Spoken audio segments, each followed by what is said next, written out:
we could. Have you used Armando's tool yet? Dude, that one's With bad. Intelligent Diagnostics. The Zeus. You see the advantage in the Intelligent Diagnostics? Okay. That would be the tool that I would want to put you into. Would be that one.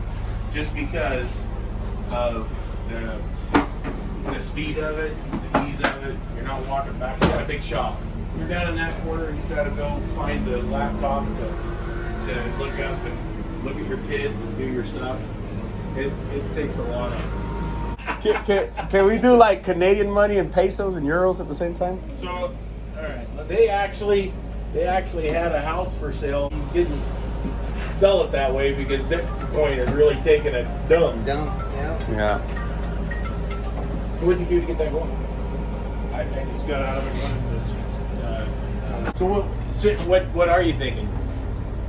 Are you? Yeah, I don't want subscription plan at $14 per week, something like that. But if you pay for years, it's like $800, something like that. It's gonna be like almost the same. How much is it to update yours? 7 million. 7 million? That sounds like Lyle's numbers. Hey! I thought you were from Salt Lake. If I could just get one guy, that's all I need is one guy to say 7 million? I can do that. Yeah. And I'm good. I'm golden. So the update is 7,000, but you get another tool with it. Yeah, that's a good deal. That's a smoke. You can do picture in picture. Oh, damn, dude. You can do side by side. And the other thing that's cool is you go down here. This is the chassis and brakes, for example. Punctured tire. And you go drive it, you come back, the little cold spots where it's leaking air from. Because the air inside the tire is cooler than the road surface. What? Yeah, look. So if you go drive it quickly, get the tire not like hot, but a little warm, where the air is leaking from is going to be colder. Oh, shoot. So that quick you can find your air leak instead of having to dunk it in water. So how much is that? So this is, it lists for $1,800, but we have deals on it today where it's less than that.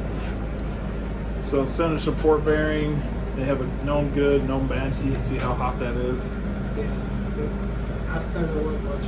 Body electrical, so heated seats. There's a good one, there's a bad one. Rear window defroster, you can see where this open spot is. Same thing with heated mirrors. See how it's colder. So it shows you a list of known goods and bads. And then obviously when you're in it, you can make it so it's just looking like a regular camera, and then wherever this crosshair is pointing, that's this temperature here, and then this is the range the camera's seeing. And then you can slowly zoom in. See, the screen's hotter. It says the screen's about 88 degrees. And then you can snap a picture, and it'll save and it'll load it to the cloud for what's causing the problem quicker. Like if you had a clogged radiator or bad transmission cooler, you can see that. You can use it. So Look at a radiator, you can see the flow. if we go back here to electrical, 2 of the 4 quarters. stuck on relay, for example, so that's good. You can see how that one's Maybe the hot. bottom half isn't working anymore. You can just shoot at it. Let's see. Look at a diesel. Run a diesel. Look at a diesel. Go across the exhaust. Battery draws. Little Damn. exhaust manifold on it. That's the one that you've got. You don't have. One, there's a It's not firing. Oh, battery cables. So that's Got good. one the other day. The guy You was. can see it's kind of hot there. That's the high had resistance. like a GM, the ignition coils right up on top. That one's missing.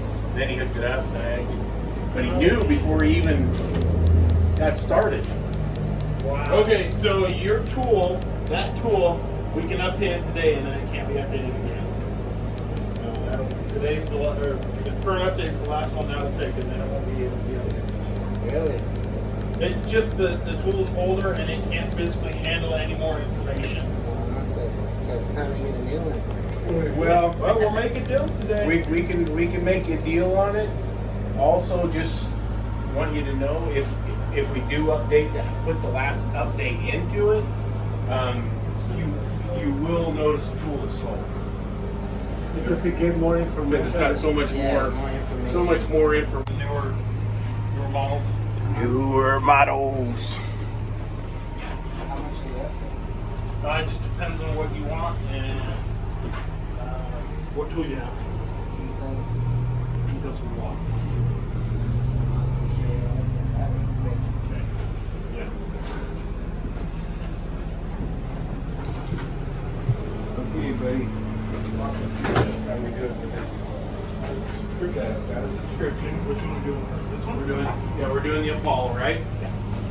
Okay. So connect the PC. Pop the card out. I always wanted one of these since they came out. Little heater one. That's $1,000, buddy.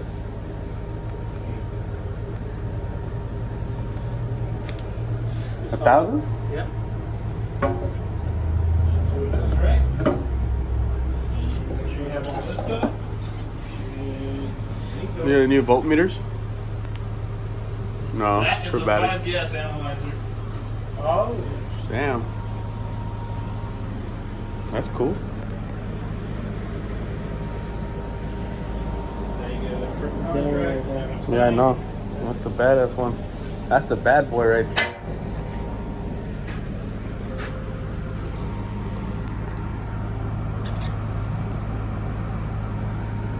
Yeah, he's got COVID. Look at that. 97. That's the inside of the dual AC machine. So our competitors' AC machines, they only have one of these tanks, and so it's an hour and a half procedure to flush it and change it between the two refrigerants. So we have two dedicated systems, and then you can see the lines going up here. That allows these to be flushed out by the tool. So when you screw these into the front here, then you can flush the lines and clean them out. Damn. Also do both? Yep, it does 134 and YF. Yep. And then the other thing that's nice is this light up here lets you know, so if the machine's off in the corner, when it's red, it needs your attention. When it's yellow, it's in process, and green means it's good. So when you see green, you can go take it off the machine, take the car off the machine, and then you're good to go. It's got a built-in database. How much does this bad boy run? So that starts at 21,000, and then obviously with discounts and rebates, it would be less than that. Chump change for you, Armando. Yeah, right. Lau said he only needs one person, bro. $7 million. If you give final $7 million, you can have that truck, his truck, and my truck, Yep. and we'll just walk away. The Zeus has intelligent diagnostics. It also has this guided test meter. So on the Triton, which is the next level down from this, you have the guided test component tester on there. It's just 2 channels instead of 4.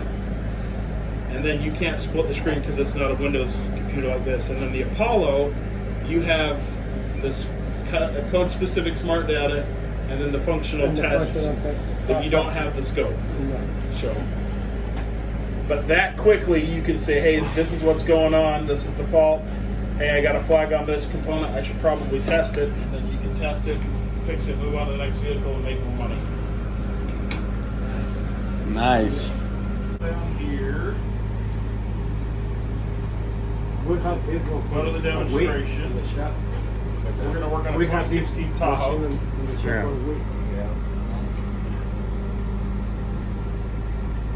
Yeah. All right, we're going to go through and do a code scan. We're going to do a pre-scan. So the pre and post scan allows you to scan the vehicle. It will tell you what modules have faults in them, and then generate a report that you can give your customer showing them, hey, this is what's going on with your car. So when you click here and go diagnose, we're going to go and we're going to start diagnosing the next code. So this is just showing you what intelligent diagnostics is. So one of the first things you guys will notice, we have technical service bulletins. These bulletins come out from the manufacturer. We put them on the tool within 2 to 8 weeks. So that's nice. So you don't have to go search and see what bulletins are available for that vehicle. You're not going through a big list of TSBs, right? It's specific to the car and to the fault code. So we click on this first one here. So in 2016, some of the Tahoes came out from the factory and they were missing this little C-clip here on the close side of the wire, causing the misfire, or could be causing the misfire. So we'll go back here. This is top repair, so the most commonly replaced parts for this fault code based on the mileage. So the mileage goes across here, and obviously the commonly replaced parts change. At the top, we can easily jump to the next fault code, so saving you from having to back out of several screens and into the next one. Code-specific smart data is data pulled from the vehicle, and then we filter it specifically to the fault code. Wow. So this is just evap data because we have an evap fault. When something is detected out of range, it's going to flag it in red. It saves a screenshot that you can go back and look through all the data later. But so that red flag says, hey, this is out of range. You should probably pay attention to that. We can go through and graph all the different parameters. And this line here represents when this went out of range. This, and then it lets you know on all the other ones. Okay. You can view up to 6 graphs at a time here. You can view up to 16 different graphs when you come to the second graph view. Put the chip in and then just hit exit. Yep. So you can see we have 7 here, or 8. You can view up to 16 there. So we'll go back. Now what makes the Zeus so powerful, we noticed the fuel pressure sensor is out of range, correct? Mm-hmm. So now we're going into our guided component tester. We're going to test the fuel tank pressure sensor, component information. So this is the operation of that sensor. Here's a back pro view of the connector, what each wire is, what the color is. This is a view of the inline harness connector. Best test location, where it's located. Then if you go back here, you can click on the DC voltage test. Now it's telling us up here which leads to connect to what wire. Key on engine off, voltage should be 1.3 to 1.7 volts with no pressure or vacuum. Remove gas cap to ensure no pressure or vacuum. Replace the fuel tank as vacuum builds in the fuel tank, voltage will increase with pressure, voltage will decrease, right? So we click on the meter with our leads hooked up. Now we're going to have a voltage range. So right here, since it's not connected to anything, we have 0 volts, but that quickly you can test and know whether your fuel pressure sensor is good or bad. And let me ask you a question. Have you ever got a bad brand new part before? Yeah. Yeah. So Yeah, all you the can time. use this sensor, or this not sensor, the scope to test your new part and make sure it is actually good. So before you send it down the road, you know it's a good part. And then we'll go back here. So the other thing that makes the Zeus powerful, Red power plugs work. what? Yeah, all of them. All of them. So you go like this. Go back into our smart data. We're going to click home. We're going to click on the guided component test. So we're loading the Tahoe, and the engine. Now, even though we haven't pulled up on the evap, if we click on one of these sensors, so we want to test a cam sensor. One thing to note here is we have a good known waveform. So when you connect the leads, this is what the pattern should look like. Yeah, two's getting too fat. Yep. So if it doesn't match, you know you have a problem. Now, we're going to make the meter go full screen, go half screen, slide it down to the bottom, go back here to home. Now we're back into our live data. Pull this scope up, drag it over here. So now you can view both your live data and the scope at the same time. Wow. So you can see what the computer's telling you and what the actual sensor's telling you with the scope. Nice. How much is the Zeus? Like 30 grand? So this whole thing here with the screen and the Zeus lists at 13,000. The Zeus by itself is 10,000. And obviously today we're here with Dill, so I think we have. There's 3 of you guys here. We have 3 of these. Let's get your tools traded in. You're like, maybe.